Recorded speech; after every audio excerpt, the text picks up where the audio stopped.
Good afternoon बच्चों। Biotechnology में आज के क्लास में हम लोग दो महत्वपूर्ण टॉपिक पढ़ेंगे।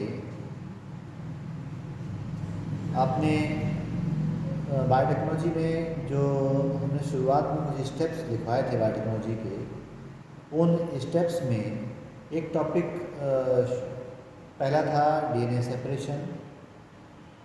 तो डीएनए सेपरेशन और उसका आइसोलेशन, ये दो महत्वपूर्ण पार्ट है। हमने पहले तो डीएनए को किसी मटेरियल से प्राप्त किया।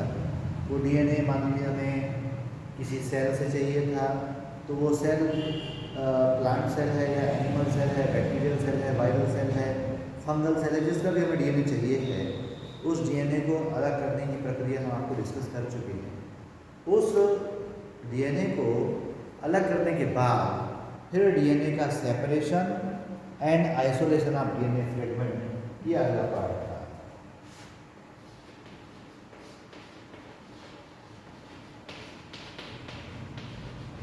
सेपरेशन एंड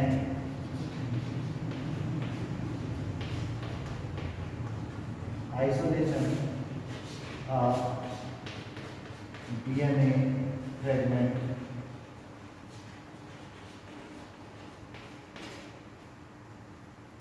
तो हमने डीएनए को सेपरेट करा और सेपरेट करके उसको, उस डीएनए फ्रेगमेंट को हमने आइसोलेट किया, और आइसोलेट करने के बाद फिर डीएनए का हम लोग एम्प्लीफिकेशन कराते हैं।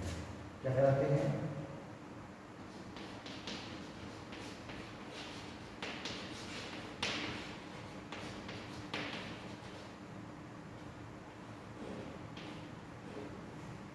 Separation and isolation of DNA fragment. ये पहले हमने डीएनए फ्रेगमेंट को पूरी डीएनए चेन में से जो हमारा रिक्वायर्ड डीएनए है उसको सेपरेट किया, उसको उस फ्रेगमेंट को आइसोलेट किया, आइसोलेट करने के बाद उसका एम्प्लीफिकेशन किया। तो इस काम में हमें जेल इलेक्ट्रोफोरेसिस और पीसीआर दो मेथड की आवश्यकता होती है। इसकी जरूरत होती है। दो मेथड बहुत महत्वपूर्ण हैं। पहला हमें चाहिए gel electrophoresis, separation and isolation के लिए क्या चाहिए?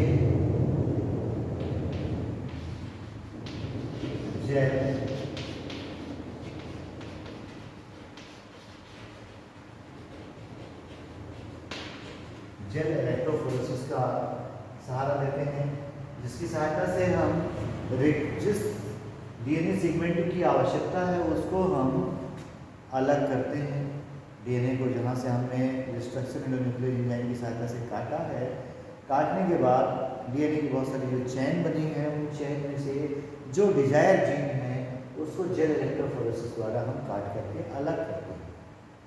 फिर उस डीएनए सेगमेंट का अगला स्टेप है एम्प्लीफिकेशन, और एम्प्लीफिकेशन के लिए हम पॉलीमरेज चेन रिएक्शन का उपयोग करते हैं, पीसीआर का उपयोग करते हैं। तो ये दो महत्वपूर्ण जो आपके इंस्ट्रूमेंट हैं, जेल इलेक्ट्रोफोरेसिस और पीसीआर, ये दोनों चीज़ें हमारी इस टॉपिक में पूरी हुई। इस लेक्चर में हम इसको पूरा करेंगे। तो सबसे पहले हमने क्या बताया कि हमने जो डीएनए का सेगमेंट प्राप्त करना है, उस सेगमेंट को कैसे अलग करें। अब देखिए, डीएनए वैसे भी बहुत माइक्रोस्कोपिक स्ट्रक्चर है, और उस डीएनए में से स्पेसिफिक सेगमेंट और छोटा है जो नेकेड आई से हम लोग नहीं देख सकते हैं। अब ऐसी स्थिति में जब हम नेकेड आई से उस डीएनए को नहीं देख सकते, तो कैसे उसको हम डीएनए से सेपरेट करें। डीएनए की एक लंबी चेन है, उसमें से हमने जो टुकड़े काट के अलग किए हैं, वो छोटे छोटे टुकड़े काटने के बाद उन टुकड़ों को हम अपने हाथ से या माइक्रो अलग नहीं कर सकते। उसके लिए जिस विधि का उपयोग करते हैं वो है जेल इलेक्ट्रोफोरेसिस। ठीक है, जेल इलेक्ट्रोफोरेसिस मेथड में हम लोग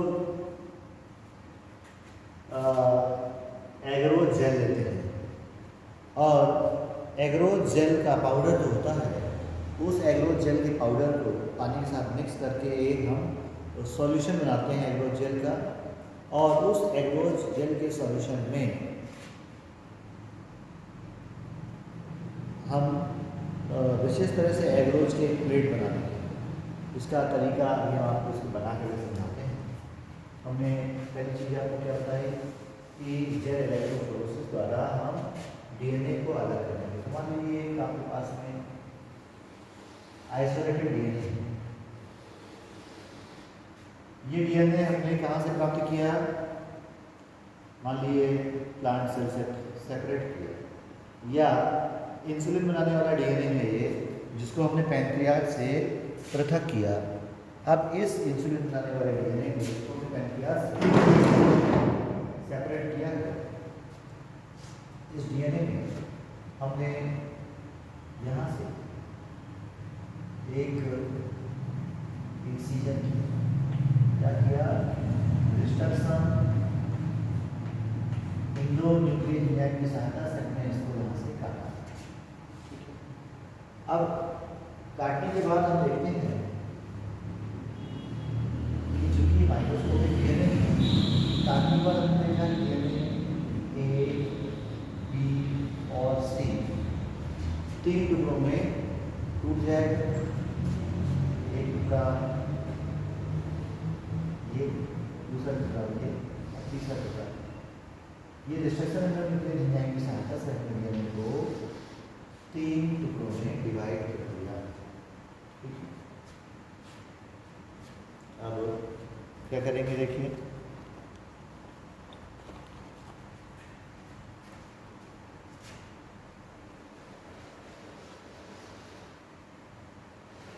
सेगमेंट 1, सेगमेंट 2, सेगमेंट 3, इसको नाम हमने दे दिया ए बी सी।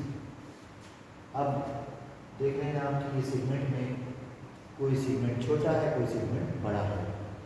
अब ये सेगमेंट पृथक करने के लिए हम क्या करेंगे?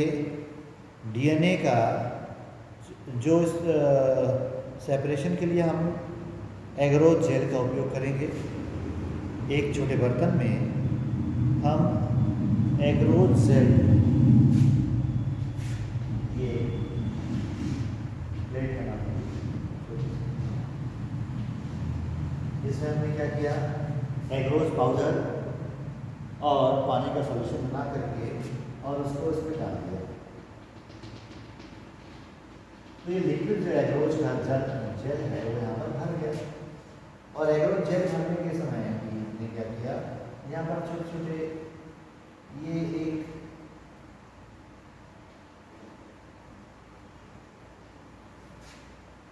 जिसे कंधा कॉम्ब के जो दांते हैं, ऐसे कॉम्ब लाइक ये छोटे छोटे पिलर्स से लगा दिए। उस जैसे चौक है, चौक को उस जेल में हमने दबा दिया। तो हम देखेंगे कि कुछ समय बाद ये जो जेल है ये सूख जाएगा, और तो जेल सूख जाएगा तो हम इन छोटे छोटे जो चॉक लाइक स्ट्रक्चर जो दिख रहे हैं इनको हम निकाल देंगे। तो ऐसे में ये जब जेल निकाला हमने, इससे जेल तो सूख गया, इस जेल को हमने निकाल दिया। ये जेल प्लेट क्या है? एग्रोज जेल की एक प्लेट है, जेली है। जेली भी सूख गई तो जेली की एक प्लेट बन गई। इसमें छोटे छोटे क्या दिख रहे हैं? वेल्स दिख रहे हैं, छोटे छोटे गड्ढे दिख रहे हैं। जो हमने बताया था कि जब जेल सूखा तो सूखने के बाद हमने जो छोटे छोटे कॉम्ब लाइक स्ट्रक्चर को लगाया था इनको निकाल लिया। तो वो जो खाली जगह है वो जगह वहाँ पर छोटे छोटे गड्ढों के रूप में मिल जाती है। बाकी ये पूरी पूरी क्या है? प्लेट एग्रोज की एक छोटी प्लेट। अब इस एग्रोज जेल का उपयोग हम जेल इलेक्ट्रोफोरेसिस के लिए करते हैं।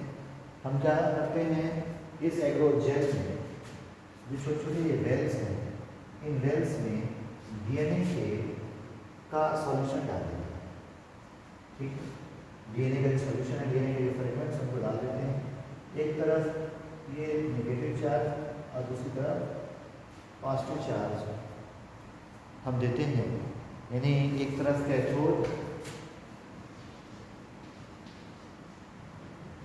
और ये है एनोड। कैथोड और एनोड ये इलेक्ट्रिक चार्ज जो है से इसको जोड़ देते हैं।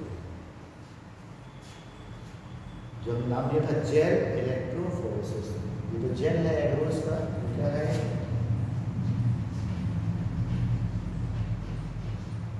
एग्रोस जेल की प्लेट है, ये एग्रोस जेल था। और इस जेल में हमने इलेक्ट्रोफोरेसिस कराना है। कैथोड और एनोड जो है चार्ज हमने अलग अलग डायरेक्शन में लगाए। तो जो हम देखते हैं कि इलेक्ट्रोफोरेसिस प्लेट में जब हम इन वेल्स पर, ये छोटे छोटे क्या है वेल्स, ये छोटे छोटे वेल्स हैं, कूप जिसे कह सकते हैं या कूपिकाएँ। इन वेल में हमने इनकी नंबरिंग कर दी।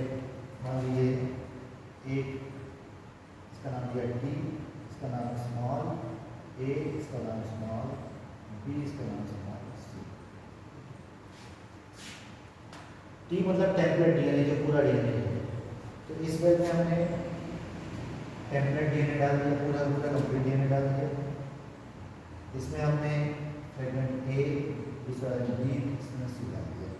तो हम ये देखते हैं कि डीएनए में चूंकि नेगेटिव चार्ज पार्टिकल है, तो डीएनए जब हमने यहाँ पर डाला नेगेटिव चार्ज है, तो निश्चित तौर पर वो नेगेटिव चार्ज से पॉजिटिव चार्ज की ओर, अपोजिट डायरेक्शन की ओर इस इलेक्ट्रोफोरेसिस जेल की जो प्लेट है इसमें नेगेटिव से पॉजिटिव चार्ज की ओर मूवमेंट करेगा। डीएनए इलेक्ट्रोफोरेसिस प्लेट में माइनस चार्ज से प्लस चार्ज की ओर मूवमेंट करेगा। इस मूवमेंट के दौरान हम देखते हैं कि जो बड़ा डीएनए होगा, इस जेल का जो स्ट्रक्चर है उस तरह का होता है। ऐसे छोटे छोटे बहुत सारे उसमें बैरियर्स होते हैं। तो जो बड़ा डीएनए है वो इसके बीच से निकलने में फंस जाएगा, जो छोटा डीएनए है वो आसानी से निकल जाएगा। तो इस प्लेट में हम देखते हैं जो छोटे आकार का डीएनए है वो सबसे आगे होगा, जो उससे बड़ा डीएनए है उससे पीछे होगा। तो आप देखिए बी जो डीएनए है आपका, जो रिकॉर्ड डीएनए है बी, ये बी डीएनए ये चूंकि छोटे आकार का है इसलिए प्लेट में सबसे आगे की ओर होगा। एनोड की तरफ बढ़ते समय सबसे आगे की ओर होगा। और उसके बाद देखिए बी नंबर, ए नंबर वाला जो पार्टिकल है उससे थोड़ा सा बड़ा है, उससे पीछे होगा। सी वाला पार्टिकल और बड़ा है, वो और पीछे होगा। और टेम्पलेट डीएनए सबसे बड़ा है, वो सबसे पीछे होगा। जो सबसे पीछे होगा तो ये सबसे बड़ा है। तो हम देखते हैं जो छोटा पार्टिकल है वो अधिक स्पीड से इस इलेक्ट्रोफोरेसिस प्लेट पर आगे बढ़ता रहता है। तो इस प्रकार से हम जेल इलेक्ट्रोफोरेसिस की सहायता से एक ये जो प्लेट तैयार की है हमने इलेक्ट्रोफोरेसिस प्लेट, उसके वेल में डीएनए के सैंपल रोल कर देते हैं और सैंपल्स को कैथोड और एनोड दो चार्ज लगा करके इस पर इलेक्ट्रोफोरेसिस कराते हैं, जिसमें हम देखते हैं छोटे पार्टिकल आगे की ओर बढ़ना शुरू कर देते हैं, तेज़ी से आगे बढ़ना शुरू कर देते हैं। बड़े पार्टिकल उसके पीछे और बड़े पार्टिकल उसके पीछे। इस प्रकार से डीएनए का मूवमेंट नेगेटिव चार्ज से पॉजिटिव चार्ज की तरफ होता है, लेकिन ये इतने छोटे पार्टिकल्स होते हैं कि इस जेल में हमें दिखाई नहीं देते। तो ऐसे इस प्लेट में जो डीएनए है उसका हम इथिडियम ब्रोमाइड से स्टेनिंग कराते हैं। क्या करते हैं, अब इसके इस डीएनए प्लेट में हम स्टेनिंग करते हैं इथिडियम ब्रोमाइड से।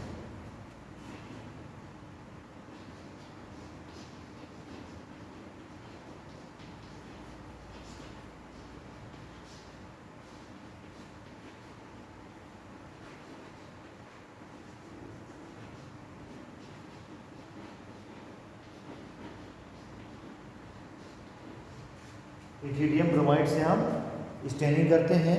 और जब ये स्टेनिंग करते हैं तो स्टेनिंग के बाद हमें ये कलर तभी स्पष्ट नहीं दिखाई देते, लेकिन जब हम इसको अल्ट्रा वायलेट रेज में, यूवी रेज में रखते हैं, इस प्लेट को हम एक इंस्ट्रूमेंट है,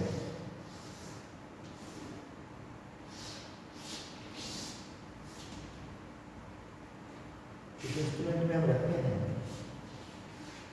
यहाँ पर जेल इलेक्ट्रोफोरेसिस की प्लेट रख दी और इससे अल्ट्रा वायलेट रेज इसमें पड़ती है, तो जहाँ जहाँ पर डीएनए फ्रेगमेंट होते हैं वो DNA fragment ultraviolet rays पर रखने पर ऑरेंज कलर के दिखाई देते हैं। यहाँ पर पता चला जो सबसे छोटा वाला फ्रेगमेंट है वो सबसे आगे दिख रहा है, उससे छोटा वाला इसके पीछे दिख रहा है, उससे छोटा वाला पीछे, सबसे पीछे वाला सबसे ज़्यादा दिख रहा है। इस प्रकार से प्लेट में हमें ये जो पार्टिकल हैं वो येलो कलर से शाइन करते हुए दिखाई देते हैं, ऑरेंज कलर से शाइन करते हुए दिखाई देते हैं। तो इन छोटे छोटे डीएनए के प्लेट में जो पार्टिकल हैं, तो जो छोटा वाला पार्टिकल जो सबसे आगे की ओर दिखाई दे रहा है, इस पार्टिकल की लोकेशन पता करने के बाद इसको हम ब्लेड से काट देते हैं, इसको ब्लेड से इतना हिस्सा काट देते हैं, जेल को डीएनए सहित हम काट लेते हैं। इस प्रोसेस को बोलते हैं इल्यूशन। क्या बोलते हैं? इल्यूशन।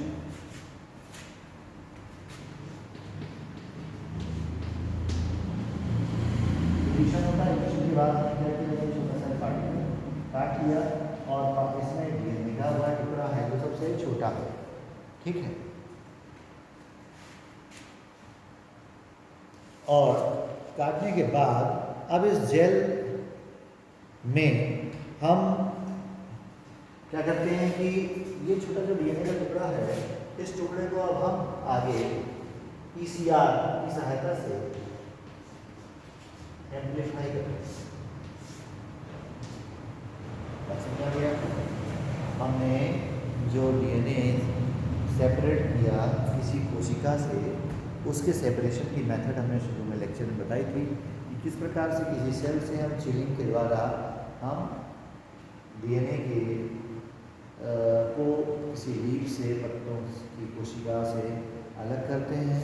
अलग करने के बाद उस डीएनए में हम जेल इलेक्ट्रोफोरेसिस करा, उस डीएनए में रिस्ट्रिक्शन एंडोमेट्रिक की सहायता से हम कटिंग करते हैं।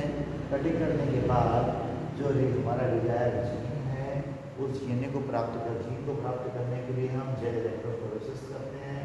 इलेक्ट्रोफोरेसिस प्लेट में हम देखते हैं कि जब पॉजिटिव से नेगेटिव से पॉजिटिव चार्ज की ओर डीएनए मूव करता है, तो जो छोटा डीएनए का पार्टिकल है वो सबसे आगे होता है और साइज के अनुसार डीएनए पार्टिकल अलग अलग जो है क्रम में आगे से पीछे की ओर रहते हैं। अब इन पार्टिकल्स को हम सामान्य आँख में नहीं देख सकते, तो उनको हम इथेरियम ब्रोमाइड से स्टेनिंग कराते हैं। इथेरियम ब्रोमाइड से स्टेनिंग करने के बाद जब हम इसको अल्ट्रा वायलेट रेज में देखते हैं, इसमें देखते हैं यूवी लाइट में देखते हैं, तो इथेरियम ब्रोमाइड से स्टेन किए हुए डीएनए के पार्टिकल हमें ऑरेंज कलर के दिखाई देते हैं। उन ऑरेंज कलर के पार्टिकल्स की हम फोटो खींच देते हैं, मतलब उसके लिए जेल की फोटो खींच देते हैं और उस लोकेशन को हम क्या करते हैं, इल्यूशन करते हैं। इल्यूशन द्वारा, इल्यूशन का प्रोसेस है जब हम जेल को जिसमें डिजायर जीन उपस्थित है, हम किसी ब्लेड की सहायता से काट लेते हैं। इस प्रकार से हमें जीन बी, जो सबसे छोटे आकार का जीन है जिसकी हमें आवश्यकता थी, वह जेल इलेक्ट्रोफोरेसिस द्वारा प्राप्त हो गया, ठीक है। इस पृथक किए गए डीएनए का अब हम एम्प्लीफिकेशन करते हैं और एम्प्लीफिकेशन करने के लिए हम पॉलीमरेज चेन रिएक्शन का उपयोग करते हैं। यहाँ तक अगर आपको क्लियर हो गया हो तो आगे बढ़ा जाए, कोई परेशानी हो तो एक बार रिपीट करें। फिर से देख लें। अब आपने क्या किया, मेन डीएनए की जो चैन थी वो हमने किसी कोशिका से प्राप्त की। उस डीएनए की चैन को रिस्ट्रिक्शन एंडोमेट्रिक की सहायता से अलग किया। अलग करने के बाद उस डीएनए के जो छोटे छोटे फ्रेगमेंट्स हैं उनको जेल इलेक्ट्रोफोरेसिस द्वारा अलग अलग क्रम में हमने प्राप्त कर लिया। जेल इलेक्ट्रोफोरेसिस में जो सबसे छोटी डीएनए का फ्रेगमेंट होगा वो सबसे आगे होगा, बाकी फ्रेगमेंट उसके पीछे होंगे। इस वजह से जो हमें या बेल्स में हमने सैंपल लोड किया था, उस सैंपल से हमें अलग अलग डीएनए का साइज के अनुसार प्राप्त हो गए, जिनको इथेरियम ब्रोमाइड से स्टेनिंग करने के बाद हम यूवी लाइट में देखते हैं और देख करके उनको हम इल्यूशन वह मेथड है जिसके द्वारा हम उस फ्रेगमेंट को जो डिजायर जीन है उसको हम ब्रेड डिसाइडर से काट करके अलग कर लेते हैं। इस प्रकार हमें जो हमारा पार्ट है separation and isolation of DNA fragment, ये टॉपिक पूरा हो जाता है। डीएनए का सेपरेशन हो जाता है और सेपरेट किए गए डीएनए को के फ्रेगमेंट को हम आइसोलेट कर देते हैं। इस प्रकार से ये एल्यूशन द्वारा हम डीएनए फ्रेगमेंट को पृथक रूप से प्राप्त करते हैं। अब इसके बाद फिर इस फ्रेगमेंट का हम एम्प्लीफिकेशन करते हैं, तो उस एम्प्लीफिकेशन को हम देख लें।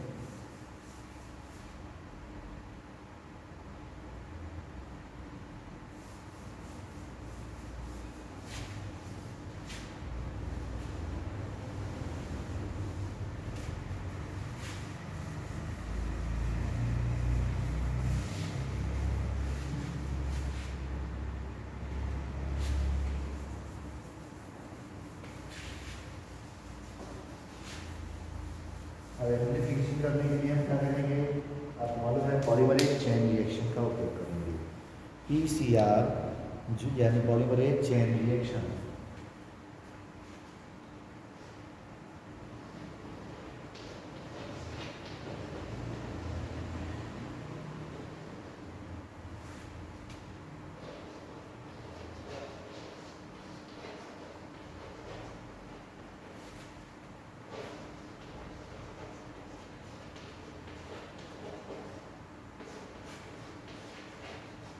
इस पीसीआर द्वारा क्या करेंगे हम, जो हमने डीएनए सेपरेट किया है इस डीएनए का एम्प्लीफिकेशन करेंगे। इस तरह के बहुत सारे डीएनए हम प्राप्त करेंगे।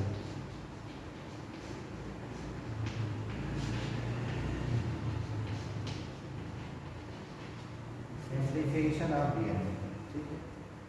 इस डीएनए के एम्प्लीफिकेशन की विधि को हम डीएनए फोटोकॉपिंग भी कहते हैं। क्या कहते हैं? एम्प्लीफिकेशन ऑफ डीएनए और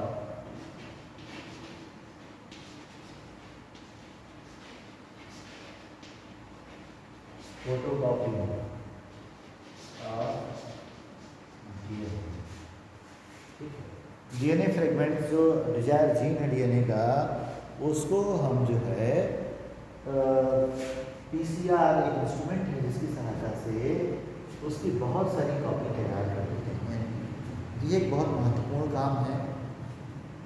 इसका उपयोग हमें बताएंगे क्यों महत्वपूर्ण है, क्योंकि डीएनए का एक छोटा सा टुकड़ा अभी आपको किसी चीज़ का प्राप्त हो गया, जैसे कोई घटना कहीं पर दुर्घटना हुई, उस दुर्घटना में लूट हुई और ऐसे में कोई सबूत नहीं मिल रहा, तो हम लोग क्या करते हैं, फॉरेंसिक साइंस का उपयोग करते हैं। फॉरेंसिक साइंस वाले जो साइंटिस्ट हैं वो उस जगह से जो कोई ब्लड का सैंपल, गम, बलगम, कफ, बाल, हेयर्स के छोटे सैंपल, इनको सर्च करते हैं और अगर वो सैंपल आपको मिल गया तो आपको हेयर में या ब्लड में डीएनए होता है, उस डीएनए को ऐसे सेपरेट कर देते हैं, ठीक है। डीएनए को जेल इलेक्ट्रोफोरेसिस द्वारा आपने सेपरेट कर लिया और सेपरेट करने के बाद उस डीएनए को हम पीसीआर में क्या करते हैं, पॉलीमरेज चेन रिएक्शन में पीसीआर जो है उसकी सहायता से उसका एम्प्लीफिकेशन करते हैं, उसकी बहुत सारी फोटोकॉपी तैयार कर लेते हैं। फिर इन फोटोकॉपी को हम डीएनए की कॉपी को जो आरोपी, संभावित आरोपी हैं, उनके डीएनए से हम टेली कराते हैं। अगर वो टेली किसी से हो जाता है तो उसके हमें जो है ये पता चल जाता है कि उस घटना में ये व्यक्ति शामिल था अथवा नहीं था। तो इस काम के लिए डीएनए की जो पीसीआर बनाने की जो मशीन है उसको बोलते हैं थर्मोसाइक्लर। उस मशीन को जो पीसीआर पॉलीमरेज चेन रिएक्शन जिससे चलती है उसको बोलते हैं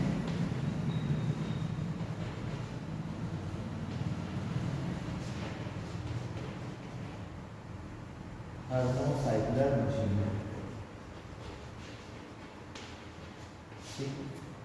थर्मोसाइक्लर मशीन यानी ऐसी मशीन जिसमें थर्मल यानी टेम्परेचर साइक्लिक मैनर में जिस क्रम में हम चाहें वो देती रहे।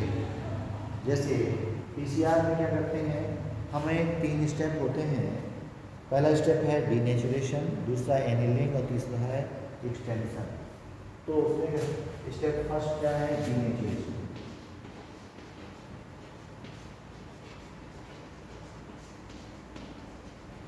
ठीक है, डीनेचुरेशन वह स्टेप है जिसमें डीएनए की जो डबल स्टैंडर्ड चेन है या जो हाइड्रोजन बॉन्ड से जुड़ी हुई है, इस प्रोसेस द्वारा हम इन दोनों डीएनए की चेन को अलग अलग करते हैं। उनके बीच के हाइड्रोजन बॉन्ड टूट जाते हैं और हाइड्रोजन बॉन्ड टूट जाने के कारण दोनों चेन अलग हो जाती हैं। इस प्रोसेस को बोलते हैं हम डीनेचुरेशन। ये 3 डैश, ये 5 डैश, ये 3 डैश और ये 5 डैश। अपोजिट डायरेक्शन में जितनी दो चेन जुड़ी हैं, इन चेन में हमने क्या किया, बीच के हाइड्रोजन बॉन्ड को तोड़ दिया। इस प्रोसेस को बोलते हैं हम डीनेचुरेशन। 94 डिग्री सेंटीग्रेड टेम्परेचर पर पीसीआर में पहला स्टेप हम ये करते हैं कि चेन के मध्य के हाइड्रोजन बॉन्ड को तोड़ देते हैं। जो इंस्ट्रूमेंट पीसीआर वाले उस थर्मोसाइक्लर, उसमें हम डीएनए के सैंपल डालते हैं और सैंपल डालने के बाद हम क्या करते हैं, 94 डिग्री सेंटीग्रेड का टेम्परेचर देते हैं। इस टेम्परेचर पर डीएनए के बीच के ये जो हाइड्रोजन बॉन्ड हैं वो टूट जाते हैं और डीएनए की दोनों चेन अलग अलग, जो चेन ए और चेन बी अलग। ठीक है, 3 डैश, 5 डैश, 3 डैश, अभी दोनों चेन अलग है, चेन ए और चेन बी अलग हो गई। इस प्रोसेस को हमने नाम दिया डीनेचुरेशन। 94 डिग्री पर हो। ठीक है, स्टेप। इसके बाद स्टेप सेकेंड में हम एनिलिंग करते हैं। एनिलिंग 50 से 65 डिग्री सेंटीग्रेड टेम्परेचर पर होती है। शॉर्ट ऑलिगोन्यूक्लियोटाइड प्राइमर की आवश्यकता होती है। तो annealing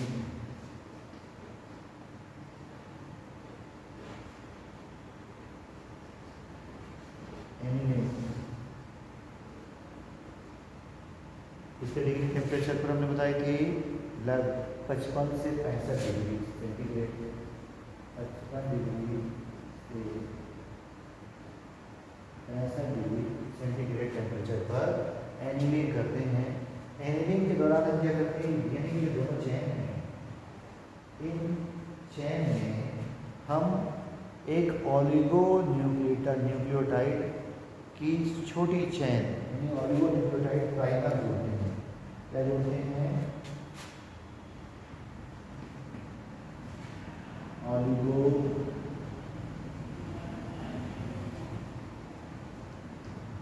nucleotide primer. Oligonucleotide primer जोड़ते हैं। ये प्राइमर कहाँ पर जोड़ते हैं, जैसे डीएनए की चेन है 3 डैश और 5 डैश, इस चेन में यहाँ पर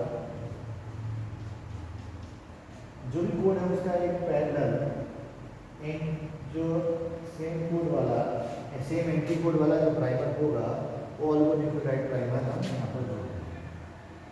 तो ये है हमारा ऑलिगोन्यूक्लियोटाइड प्राइमर यहाँ जोड़ दिया और दूसरी चेन में हमने प्राइमर यहाँ जोड़ दिया।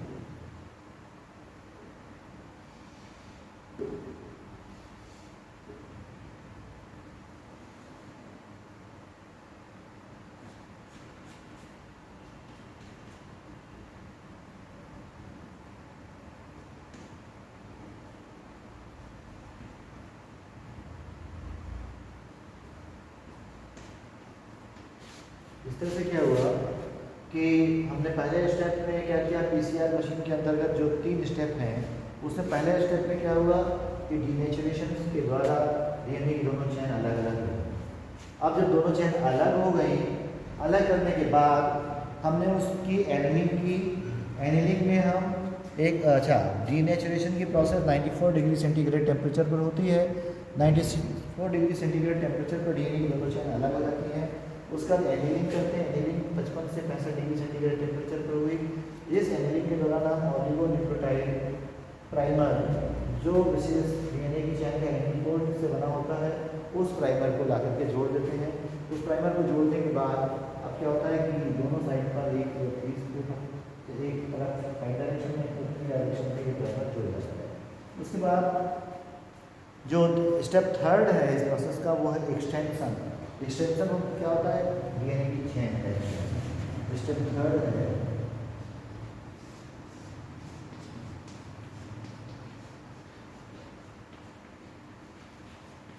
एक्सटेंशन। और एक्सटेंशन की प्रोसेस 72 डिग्री सेंटीग्रेड टेम्परेचर पर होती है। डिग्री पर 72 डिग्री सेंटीग्रेड टेम्परेचर पर होती है। इस टेम्परेचर पर ये क्या होता है कि जो डीएनए की प्राइमर है, ये अपने जैसा एक नया डीएनए बना देती है, या नीचे की ओर जो डीएनए प्राइमर है वो भी अपने जैसा एक नया डीएनए बना देती है। इस प्रकार से 3 डैश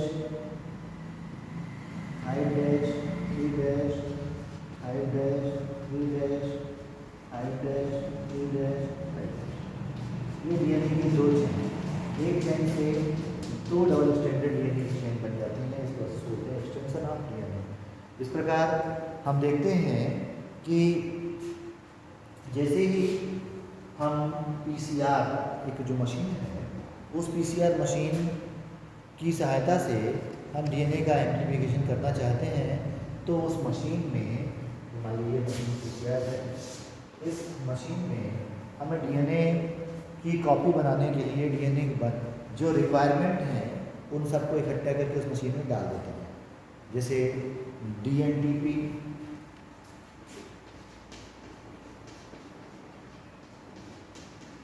डीएनए फ्रेगमेंट,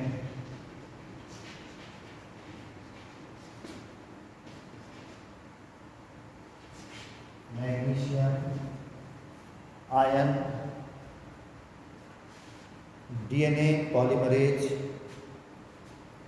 और क्या डाल देते हैं? आपको मालूम है ऑलिगोन्यूक्लियोटाइड प्राइमर यानी डीएनए पॉलीमरेज है। क्या है ये? DNA polymerase.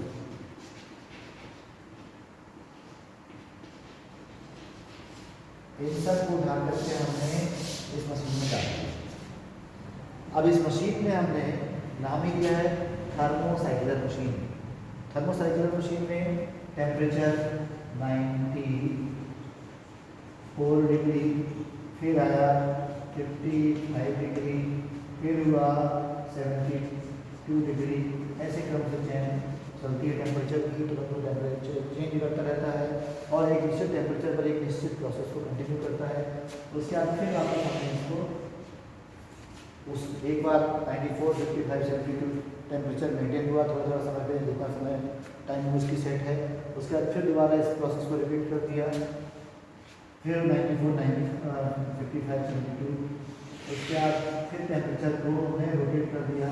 इस तरह से साइक्लिक मैनर में जो टेम्परेचर मेंटेन होता है वो थर्मोसाइक्लर मशीन कहलाती है। इस तरह से थर्मोसाइक्लर मशीन में हमने जो रिक्वायरमेंट थी नया डीएनए बनाने की, उसमें डीएनटीपी, डीएनए फ्रेगमेंट, मैग्नीशियम आयन और डीएनए पॉलीमरेज डाल दिए और 4-5 घंटे के अंदर हम देखते हैं बहुत सारे डीएनए के फ्रेगमेंट्स बन जाते हैं। एक जो डीएनए था उस डीएनए से बहुत सारे डीएनए बन जाते हैं और इस प्रकार हम डीएनए का मल्टीप्लिकेशन कर लेते हैं। समानता डीएनए की कितनी 2 कॉपी होती है। एक कॉपी 30 सेकेंड में होती है,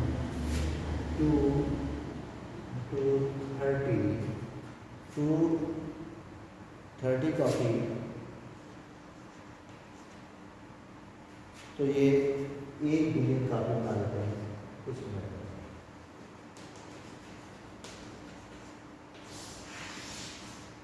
टू टू पावर 30 और 2 टू पावर 30 को आप कैलकुलेट कर लेंगे तो सैंपल ले करके हम जब किसी भी सैंपल को पीसीआर में लोड करते हैं तो पीसीआर में हम सभी सैंपल को सैंपल के साथ में उस सैंपल से नया डीएनए बनाने के लिए जो रिक्वायरमेंट हैं डीएनटीपी, डीएनए प्राइमर, डीएनए सेगमेंट और मैग्नीशियम आयन, इन सबको डाल करके और फ्री हो जाते हैं। कुछ समय बाद हम देखते हैं कि डीएनए की बहुत सारी कापी बन गई। इसमें जो प्रोसेस चलती है उसमें पहले डीनेचुरेशन होता है, डीएनए की दोनों चेन अलग होती है, एनिलिंग होती है, जिसमें डीएनए पॉलीमरेज यानी ऑलिगोन्यूक्लियोटाइड प्राइमर से दोनों सेपरेटेड चेन के एक डायरेक्शन में जुड़ जाता है। उसके बाद वो प्राइमर या पॉलीमरेज आगे की ओर डीएनए का निर्माण करके 1 से 2, 2 से 4, 4 से 8, 8 से 16, 16 से 32 इस तरह से बहुत सारी कॉपी का निर्माण करता रहता है। इसको बोलते हैं डीएनए एम्प्लीफिकेशन। इस तरह से 4 से 5 घंटे में बहुत सारे डीएनए बन जाते हैं और इस काम में हमें जिस मशीन की आवश्यकता होती है वो थर्मोसाइक्लर मशीन, और इस थर्मोसाइक्लर मशीन में जिस थर्मोस्टेबल डीएनए पॉलीमरेज की आवश्यकता होती है, क्योंकि सभी डीएनए पॉलीमरेज इस टेम्परेचर पर 94 डिग्री पर सर्वाइव नहीं कर सकते। तो हमने जब देखा कि ये डीएनए डीनेचर्ड हो जाता है, डीएनए पॉलीमरेज डीनेचर्ड हो जाता है इस टेम्परेचर पर, तो हमने थर्मोस्टेबल डीएनए की खोज की जो थर्मस एक्वेटिकस नामक बैक्टीरिया से टैग पॉलीमरेज प्राप्त किया। कौन सा पॉलीमरेज? टैग पॉलीमरेज हमने प्राप्त किया। वो टैग पॉलीमरेज बड़े हाई टेम्परेचर पर भी डीनेचर्ड नहीं होता, तो थर्मस एक्वेटिकस नामक बैक्टीरिया से हमने टैग पॉलीमरेज प्राप्त किया। उस टैग पॉलीमरेज को हम इस पीसीआर में यूज करते हैं ताकि वो डीनेचर्ड ना हो, और डीनेचुरेशन के बाद एनिलिंग और एक्सटेंशन द्वारा ये कई बार ये प्रोसेस लगातार चलती रहती है। पहली वाली चैन में 1 से 2 डीएनए बने, दोबारा चाहिए 2 से 4 डीएनए। इस तरह से जितनी ये चैन चलती रहेगी, पीसीआर में पॉलीमरेज चैन रिएक्शन चलती रहेगी, डीएनए से कॉपी मल्टीप्लाई होती रहेगी, यानी डीएनए की फोटोकॉपी बनती रहती है। जैसे आप देखते हैं आपने कोई टॉपिक का नोट्स बनाया और बाकी दोस्तों के पास वो नोट्स नहीं है तो आपसे मांग करते हैं कि हमें कॉपी कराने के लिए दे दो, तो 1 से बढ़ चला 10 दोस्त 10 कॉपी हो गई। सेम ऐसे ही आपको सैंपल मिला, वो सैंपल किसी अपराधी का हो सकता है या वो हो सकता है आपको, जैसे आजकल RT-PCR चल रहा है। क्या चल रहा है? RT-PCR, ये टेक्निक है कोरोना वायरस के आइडेंटिफिकेशन की। तो R मतलब reverse transcription,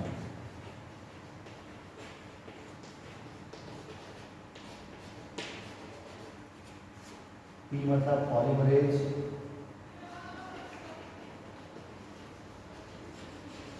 chain reaction,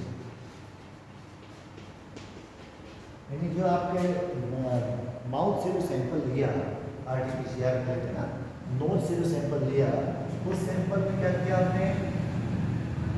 reverse transcription कराया।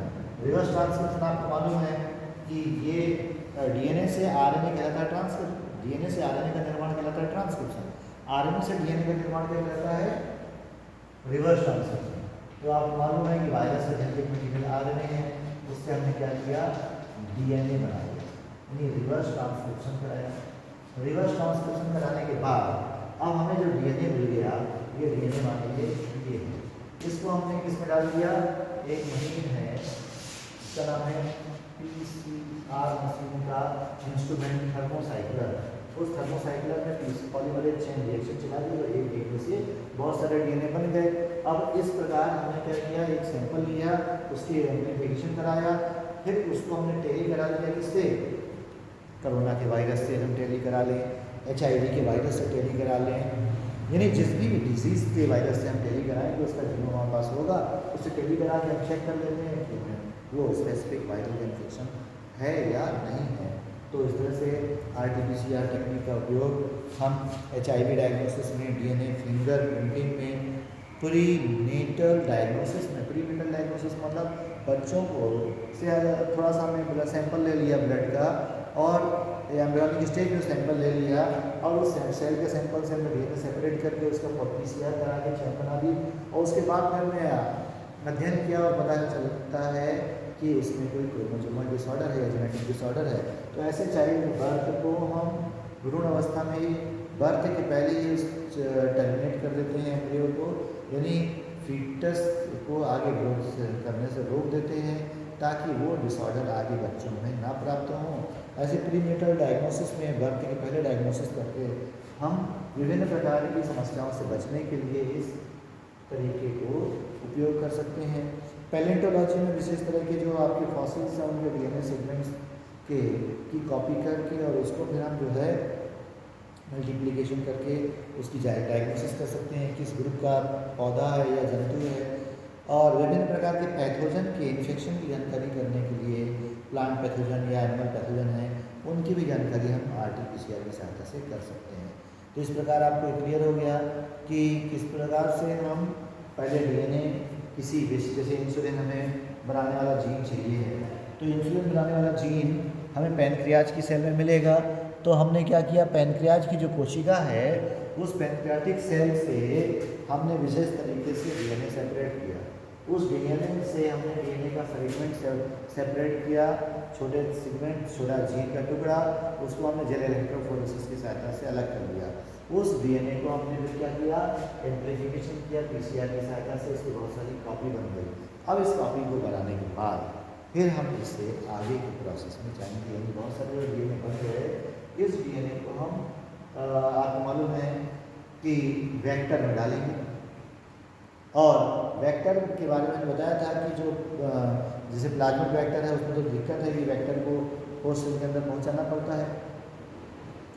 तो डीएनए लाइगेज की सहायता से हमने क्या किया, इन छोटे डीएनए सेगमेंट को वेक्टर में जोड़ दिया। डीएनए लाइगेज की सहायता से इस रिक्वायर्ड डीएनए को हमने वेक्टर में जोड़ा और उस वेक्टर को हमने डाल दिया कल्चर मीडिया में। तो जैसे हमने एक वेक्टर बताया था आपको, वेक्टर बहुत सारे बताए हैं, उससे बैक्टीरियोफेज बताया था। तो कल्चर मीडिया हमारे पेटेंट लिस्ट में हमने जहाँ पर कल्चर मीडिया है उसमें वेक्टर डाल दिया तो अपने आप वेक्टर होस्ट सेल के अंदर प्रवेश कर जाता है, हमें विशेष मेहनत नहीं करना पड़ती। इस प्रकार से उस होस्ट सेल के अंदर हम रिक्वायर्ड डीएनए की कॉपी तैयार करके उसको वेक्टर से जोड़ करके होस्ट सेल के अंदर पहुंचा देते हैं। जब होस्ट सेल के अंदर पहुंच जाएगा तो अपना काम शुरू कर देता है प्रोटीन सिंथेसिस द्वारा। रिक्वायर्ड जीन चूँकि उसके अंदर है तो उस रिक्वायर्ड जीन की सहायता से आवश्यक हार्मोन, एंजाइम, दवाइयाँ जो चीज़ हम तैयार करना चाहते हैं, ड्रग्स तैयार करना चाहते हैं वो हम तैयार कर लेते हैं। ठीक है, तो इस प्रकार से आपको आज दो टॉपिक में बताया, पॉलीमरेज चेन रिएक्शन और दूसरा जेल इलेक्ट्रोफोरेसिस। ये दोनों बहुत महत्वपूर्ण प्रोसेस हैं जिनका उपयोग आज मॉलिक्यूलर बायोलॉजी के फील्ड में, जेनेटिक्स के फील्ड में, बायोटेक्नोलॉजी में होता है। तो अगले टॉपिक को अगले लेक्चर में हम कंटिन्यू करेंगे। धन्यवाद।